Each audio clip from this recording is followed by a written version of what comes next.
Hey guys, today is Tuesday, January 16th. Let's continue the next chapter of reading Alice in the Wonderland book. I apologize for any sound in the background. There is a lot of noise out here. There's a lot of constructions, a lot of building being constructed, and I can't help it. My my room here is near the near the street, and it's very noisy. I apologize for that. Okay, let's go. Chapter 9 The Mock Turtle's Story. You can't think how glad I am to see you again, you dear old thing, said the Duchess as she took her arm affectionately into Alice's, and they walked off together. Alice was very glad to find her in such a pleasant temper, and thought to herself that perhaps it was only the pepper that he had made her so savage when they met in the kitchen. "When I'm a duchess," she said to herself, not in a very hopeful tone though, "I won't have any pepper in my kitchen at all. Soup does very well without. Maybe it's always pepper that makes people hot-tempered," she went on, very much pleased at having found out a new kind of rule. "And vinegar that makes them sour, and chamomile that makes them bitter, and barley sugar and such things that make children sweet-tempered. I only wish people knew that. Then they wouldn't be so stingy about it, you know." She had quite forgotten the Duchess by this time, and was a little startled when she heard her voice close to her ear. "You're thinking about something, my dear, and that makes you forget to talk. I can't tell you just now what the moral of that is, but I shall remember it in a bit. Perhaps it hasn't one. Perhaps perhaps it hasn't one," Alice ventured to remark. "Tut, child," said the Duchess. "Everything's got a moral, if only you can find it, and if only you can find it."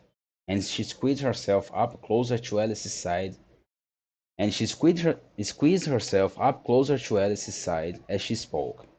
Alice did not much like keeping so close to her, first because the Duchess was very ugly, and secondly because she was exactly the right height to rest her chin upon and secondly because she was exactly the right height to rest her chin upon Alice's shoulder, and it was an uncomfortably sharp chin, and was an uncomfortably and it was an uncomfortable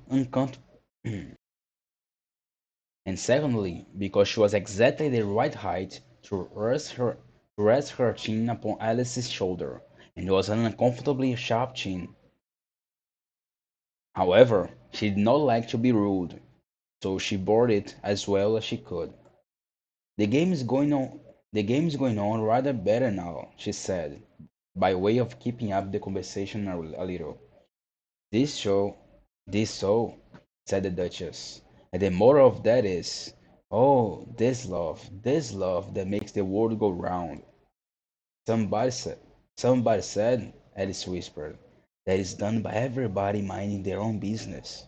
"Ah, well, it means much the same thing," said the Duchess, digging her sharp little chin into Alice's shoulder as she added, "and the moral of that is, take care of the sense, and the sounds will take care of themselves." How fond she is of finding moral how fond she is of finding morals in things, Alice thought to herself. I dare say you I dare say you are wondering why I don't put my arm around your waist. I dare say you are on, I dare say you are wondering. I dare say you are wondering. I dare say you're wondering. I dare say you're wondering why I don't put my arm around your waist, the Duchess said after a pause. The reason is that I'm doubtful about the temper of your flamingo. Shall I try? Shall I try the experiment? "He might bite," Alice cautiously replied, not feeling at all anxious to have the experience tried. Very true, said the Duchess. Flamingos and mustards both bite, and the more that of that is, birds of a feather flock together. Only a mustard is only mustard only mustard isn't a bird, Alice remarked. Right, as usual, said the Duchess. What a clear way you have of putting things. It's a mineral. It's a mineral, I think, said Alice. Of course it is, said the Duchess, who seemed ready to agree to everything that Alice said. There is a large mustard mine near here, and the moral of that is, the more that the more there the more there is of mine, the less there is of yours. Oh, I know, exclaimed Alice, who had not attended to this last remark. It's a vegetable. It doesn't look like one, but it is. I quite agree with you, said the Duchess. And the moral of that is, be what we, be what you would seem to be, or if, or if you'd like, or if you'd like it, or more simply, never imagine yourself not to be otherwise than what it might be appear to others, that what you were or might have been was not otherwise, that what you have been would have appeared to them to be otherwise.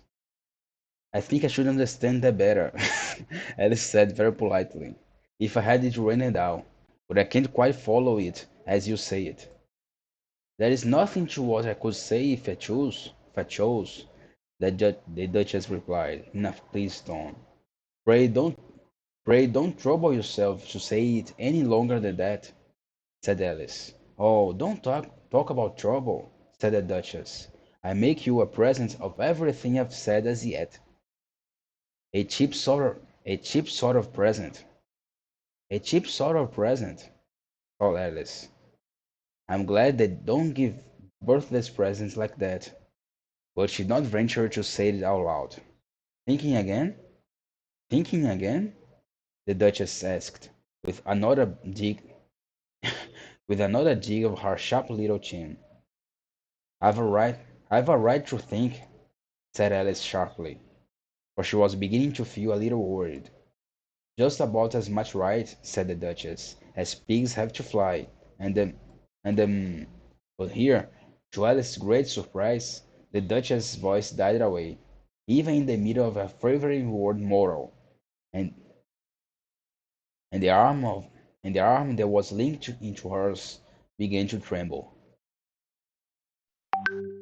Alice looked up, and there stood the Queen in front of him, with her arms folded, frowning like a thunderstorm. A fine day, your Majesty, the Duchess began in a low, weak voice. Now, I give you a fair warning, shouted the Queen, stamping on the ground as she spoke. Either you or your head must be off, and that in about half no time. Take your choice. The Duchess took her choice, and was gone in a moment. Let's go on with the game, the Queen said to Alice, and Alice was too much frightened to say a word, but slowly followed her back to the croquet ground. The other guests had taken advantage of the Queen's absence, and were resting in the shade. However, the moment they saw her, they hurried back into the game, the Queen merely remarking that a moment's delay would cost them their lives, precisely their heads. All the time they were playing the Queen never left off quarreling with the other players, and shouting, "Off with his head!" or "Off with her head!" Those whom she sentenced were taken to custody by the soldiers, who of course had to leave off being artists to do this, so that by the end of half an hour or so there were no artists left, and all the players, except the king, the queen, and Alice, were in custody and under sentence of execution. Then the queen left off, quite out of breath, and said to Alice, "Have you seen the mock of Totoro yet?" "No," said Alice. I don't even know what a mock turtle is." "It's the thing mock turtle soup is made from," said the Queen. "I never saw one." "Or heard of one," said Alice. "Come on, then," said the Queen, "and he shall tell you his story."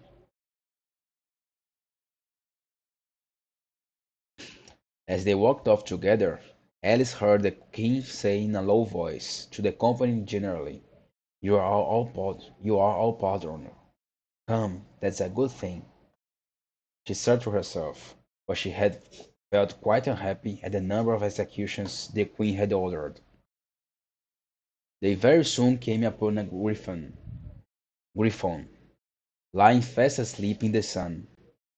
If you don't know what a griffon is, look at the picture.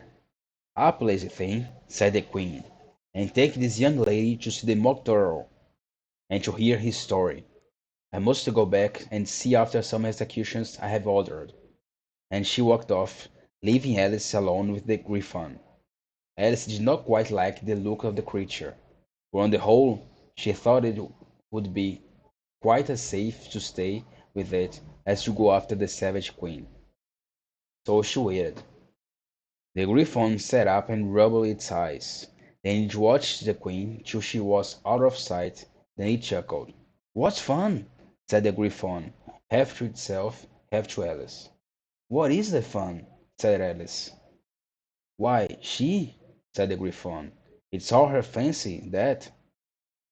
They never executes nobody, you know. Come on." "Everybody says 'come on' here," thought Alice, and she went slowly after it. "Oh, I never was so ordered about in all my life. Never." They had not gone far before They had not gone far before they saw the Mock Turtle in the distance, sitting sad and lonely on the little ledge of rock, and, as they came nearer, Alice could hear him sighing as if his heart would break. She pitied him deeply. "What is his sorrow?" she asked the Griffon, and the Griffon answered, very nearly in the same words as before. It's all his fancy, that. He hasn't got no sorrow, you know. Come on." So they went up to the Mock Turtle, who looked at them with large eyes full of tears, but said nothing. "This here young, this here young lady," said the Griffon, "she wants for to know your story. She do." "I'll tell it her. I'll tell it her," said the Mock Turtle in a deep, hollow tone. "Sit down, both of you, and don't speak a word till I finish. Sit down, both of you, and don't speak a word till I've finished." So they sat down, and nobody spoke for some minutes.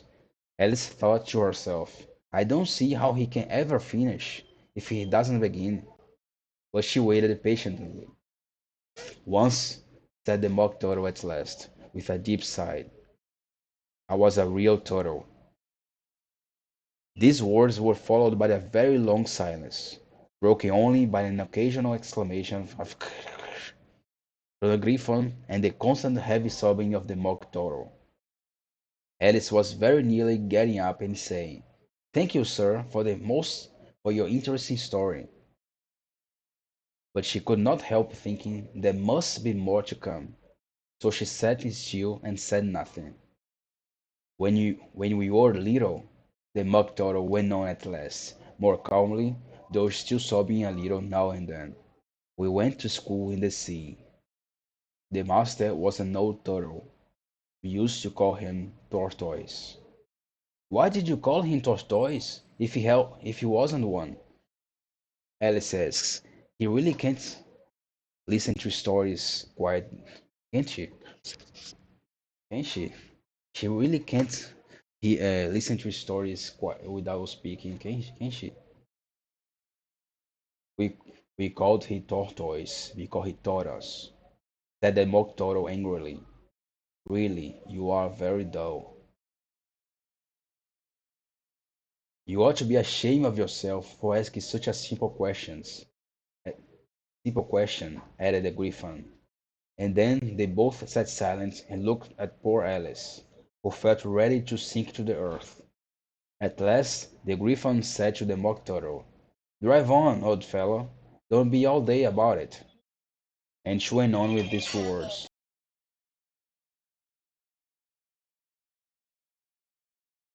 Yes, we went to school in the sea, though you mayn't believe it. I never said I didn't, interrupted Alice. You did, said the Mock Turtle. Hold your tongue, added the Griffin before Alice could speak again. The Mock Turtle went on. We had the best of educations. In fact, we went to school every day. I've been to a day school too, said Alice. You needn't to be so proud of all that, as all that. With extras? Asked the Mock Turtle a little anxiously. Yes, said Alice. We learned French and music. And washing, said the Mock Turtle. Certainly not, said Alice indignantly. Oh, then yours wasn't a really good school, said the Mock Turtle in a tone of great relief. Not at ours. They had at the end of the bill French music and wash extra. You couldn't have wanted it much, said Alice, living in the bottom of the sea. I couldn't afford to learn it. I couldn't afford to learn it, said the Mock Turtle with a sigh. I only took the regular course. What was that? Inquired Alice. Reeling and wreathing, of course, to begin with, said the Mock Turtle replied. And then the different branches of arithmetic, ambition, distraction, uglification, and derision. I've never thought of uglification, Alice ventured to say. What is it? The Griffin lifted up both its paws in surprise. What? Never heard of uglifying, it exclaimed. You know what to beautify is, I suppose? Yes, said Alice doubtfully. It means it means to make anything prettier. Well then, Griffon went on. If you don't know what uglify is, you are a simpleton. You are a simpleton. Alice did not feel encouraged to ask any more questions about it, so she turned to Mock Turtle and said, "What else had you learned? What else had you learned?" Well, there was misery, the Mock Turtle replied, counting off the subjects on his flappers. Misery, misery, ancient and modern, with seography, then drawing. The drawing master was an old conger eel that used to come once a week. He taught us drawing, sketching, fanning coils. What was that like? Said Alice. Well, I can't show it you myself. The Mock Turtle says, I am too stiff, and the Griffin never learned it. Hadn't time, hadn't time, said the Griffin. I went to the classics master though. He was an old crab, he was. I never went to him, the Mock Turtle said with a sigh. He taught laughing and grief, they used to say. So he did, said the Griffin, sighing in his turn, and both creatures hid their faces in their paws. And how many hours a day did you do lessons? Said Alice in a hurry to change the subject. 10 hours the first day, said the Mock Turtle, 9 the next, and so on. What a curious plan! Exclaimed Alex. That's the reason they're called lessons. The, that's the reason they call lessons, the Griffin remarked. Because the lesson from day to day.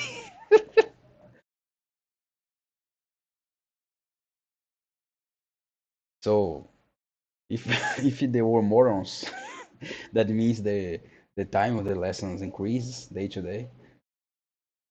Lessons and morons. It was quite a new idea to Alice, and she thought it over a little before. This was quite a new idea to Alice, and she thought it over a little before she made her next remark. Then their 11th day must have been a holiday. Of course it was, said the Mock Turtle. And how did you manage on the 12th? Alice went on eagerly. That is enough about lessons. There is enough about lessons, the Griffin interrupted in a very decided tone. Tell her something about the games now. Well, that's the end of the chapter. I thought you read more about the lessons or about their Mokhtar story in this chapter. So until the next chapter, goodbye, guys. Goodbye, bye. Goodbye, guys.